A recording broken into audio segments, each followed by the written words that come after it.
Då står vi här vid SMCs kansli en fantastiskt vacker onsdag morgon och ska göra ett test av våra elhojar vi har haft i Vision Electric nu under hela sommaren. Vi vill ju naturligtvis veta i praktiken hur långt kan man åka på en laddning batteri och när behöver man ladda och var kan man ladda någonstans. Det blir ett test på MC-folket och sen blir det naturligtvis också ett snack med lite politiker längs vägen till Sälen dit vi har tänkt att ta oss. Och Jesper, vad tror du att vi kommer att se under den här dagen? Ja, vi kommer att se vacker natur. Och så är jag väldigt nyfiken på vad vi kommer att se i laddstationer, om det matchar med det man ser i apparna. Så kan man ju se anledningen att vi inte har valt att göra det här i Stockholm eller i Göteborg eller Malmö. Det är ju att vi vill ut där var det är praktiskt och hur vi använder våra hojar när vi kör själv. Så det är det som är syftet att komma ut, vad ska jag säga, där var vi brukar köra. Du har ju kört de här hojarna också under sommaren här. Hur tänker du vad gäller laddinfrastrukturen? Finns det möjligheter att ladda överallt så att säga, så att man kan ta sig från A till B, eller måste man kryssa genom landet med sin hoj? Alltså jag har inte försökt att kryssa genom landet, men jag har kollat på via appar och kartor och lite i praxis. Det är ett pussel att få till, för infrastrukturen är inte som den slutligen måste bli eller kommer att vara. Så just nu står vi i någonting som håller på att börja. I Malung, djupt in i Dalarna, tätt på norska gränsen. Jag undrar om jag kan få ett lift hem. Kul! Vi får se vad dagen ger. Det blir otroligt spännande för oss också.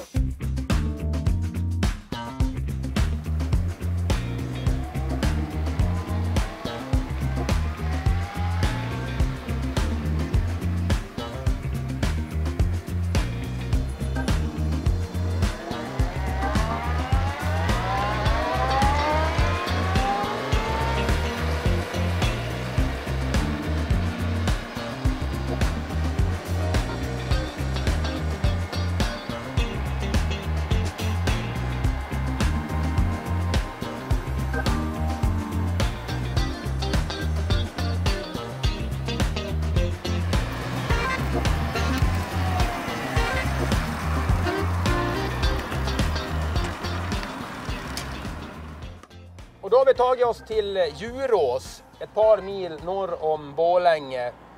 Hojarna är nere på ungefär 80% laddning. Exakt hur många mil vi har kvar att åka på den laddningen är inte jag man att säga i det här läget. Men vi har besökt Djurås kommun här och jag står här med Fredrik Jarl, kommunstyrelsens ordförande i Gagnef. Och självklart är Jesper också med. Vi funderar ju på det här med laddinfrastrukturen, kanske särskilt för små kommuner. Attraktiviteten i att dra folk till kommunen genom att erbjuda laddningsmöjligheter. Hur ser ni på det?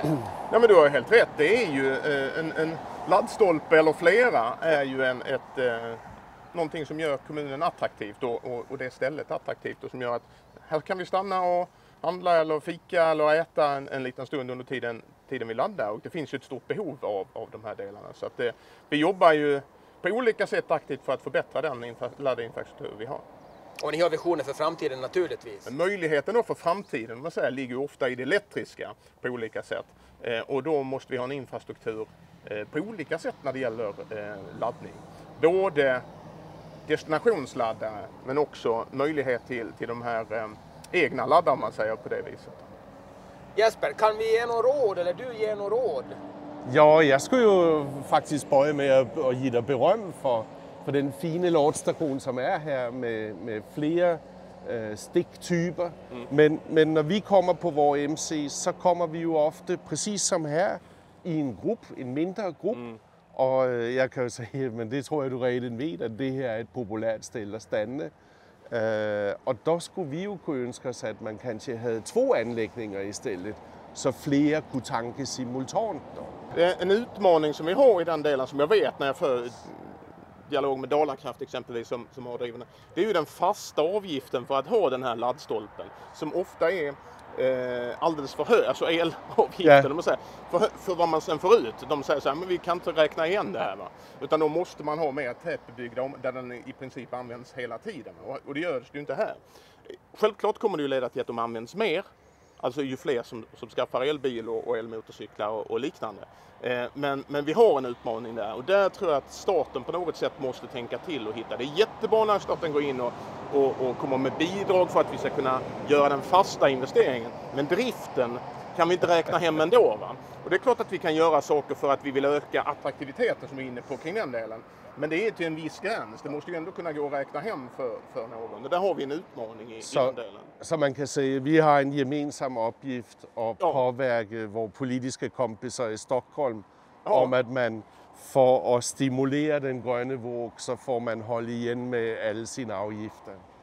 Nu ska vi dra vidare mot nästa destination. Så vi säger tack för att vi fick hälsa på er och tack för att du ställde upp. Tack själv! Tack så mycket! Ja, tack! Lycka till! Ja.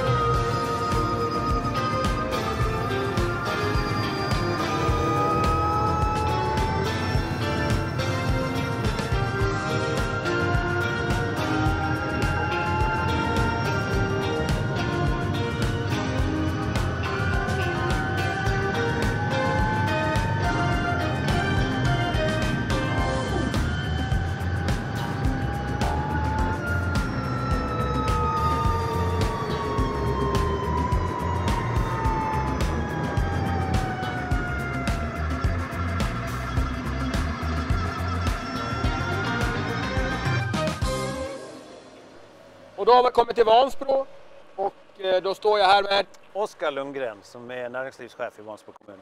Och hur ser det ut för er med laddstationer och sånt här? Hur ser det ut i framtiden? Vart tar det vägen någonstans?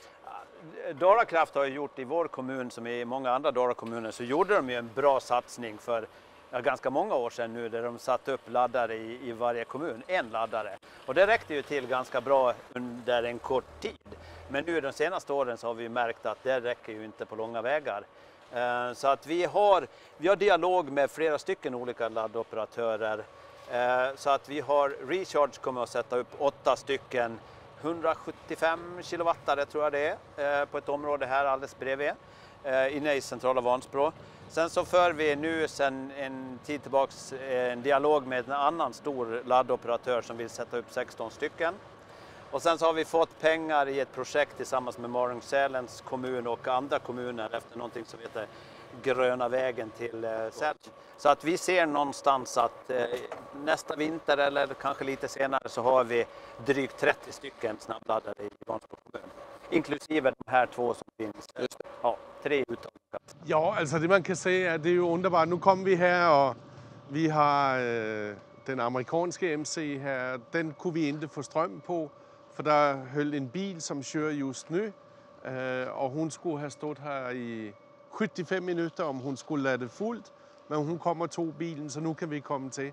Så därför det är bra med de olika standarder och det är för MC väldigt bra att det finns kablar. Det är också någonting som vi gör. Vi ska göra en förstudie och titta över på vad behöver vi för semisnabbladd eller den hastigheten runt om i kommunen. För där ser jag att vi som kommun får en större roll, för det finns inte så mycket andra aktörer som är intresserade utav det. Så där kommer vi att titta över vad behöver vi för laddning runt om i kommunen, och då kommer ni kunna dra nytta av det. Vi ska ta och käka lunch på ett av Sveriges bästa konditorier, så jag tar det lite lugnt så att ni hänger med.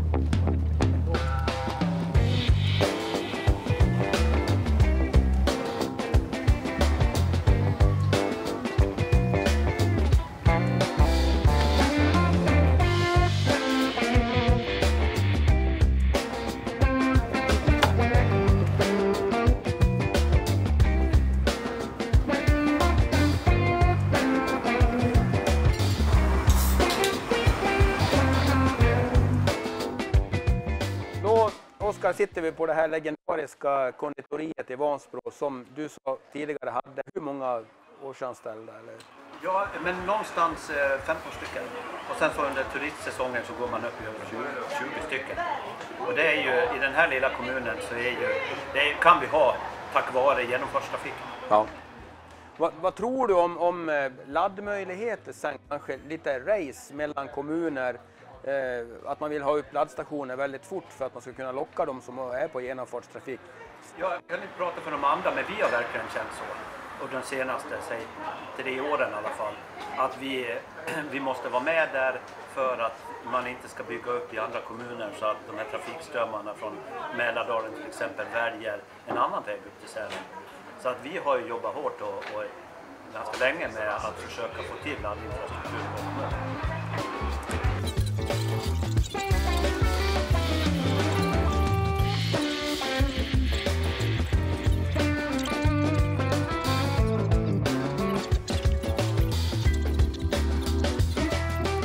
Då har vi avslutat måltiden här i Vansbro på detta legendariska konditori och vi drar vidare mot Malung och får se hur det blir där.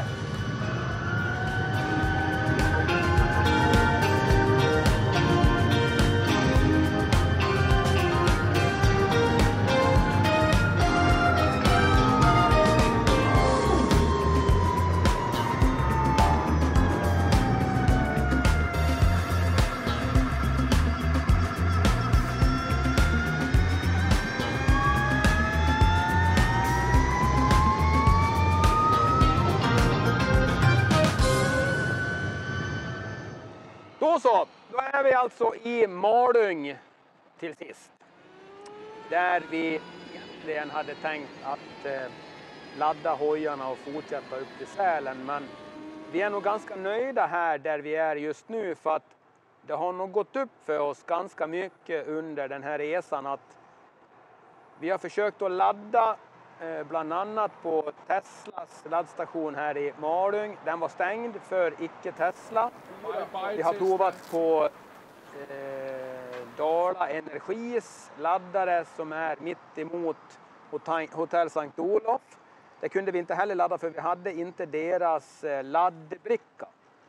Så att vi kunde ladda där. Därför så tog vi den sista utvägen att vi åkte till Sankt Olof och bad i receptionen där att vi fick ladda på deras gratisladdare för deras gäster.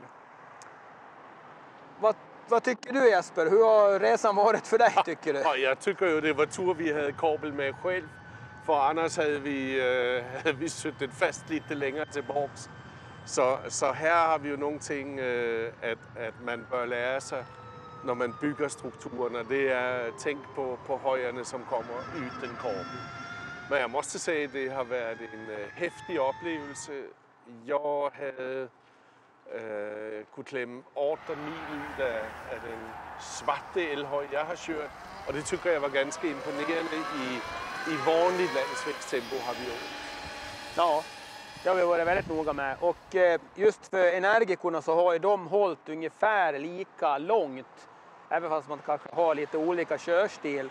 Zeron har räckt lite kortare bit. Den klarade sig till Vansbro och hade ungefär 3 mil kvar på sin laddning. Så den hade inte räckt hela vägen upp till Malung. Men de här snacken vi har haft med politikerna Jesper, vad tycker du? Är de med på båten? Förstår de vad som händer? Eller är de kanske till och med långt före än vad vi har trott? Vi har ju haft våra duster med Trafikverket och det ena och det andra. Ja, jag måste säga att jag är positivt överraskad vid det att man verkligen, de kan faktiskt mer om det här än vi kan. Över och vad behöver vi för semisnabb ladd eller den kan faktiskt mer om det här än vi kan. Och då är det så spelar det ingen roll om man är chef för näringsliv eller man är sågar kommunchef. Så det känns som det är ett jättefokus på det här om man verkligen vill ta i. Sen finns det ju en annan sak också, det är ju att diskutera vem har ansvaret för utbyggnaden. Vem har ansvaret för att man investerar rätt i den här omväxlingen till det gröna. Här finns det ett antal spännande diskussioner. Det jag slås av, det är den öppenhet som är når vi lämnar, vad ska jag säga, vårt klassiska hemmebane, så det är ett väldigt fokus på framtiden, och det känns oerhört bra. Det är ingen som är negativ på MC, tvärtom är man jättepositiv och välkomnar oss och tackar oss närmast för att vi kommer. Ja, men de ser väl samma möjligheter naturligtvis som det har funnits genom åren när knuttarna har kommit och stannat för att ta sig en fika eller en varmkorv eller gå på toa. Så kan man marknadsföra att man har laddmöjligheter för motorcyklar, så kanske laddar ett batteri från 10-15% till 80% på en halvtimme. Då hinner du knappt gå på toa, ta en kopp kaffe och sen ska du ut på hojen igen. Och då börjar det ju likna någonting att det blir liksom ingen längre restid för en om man nu är ute och åker och ska någonstans. Jag skulle faktiskt säga en sån där lådtid på ungefär i den mjukglass, det skulle vara trevligt. Ja, med strössel. Med strössel. Ja. Då kan vi väl säga att vi avslutar det här testet, och jag håller med dig. Jag är också fantastiskt nöjd med vad vi har fått fram, och man lär sig hela tiden nya saker och jättemycket mer än vad man trodde att man kunde förut. Ja.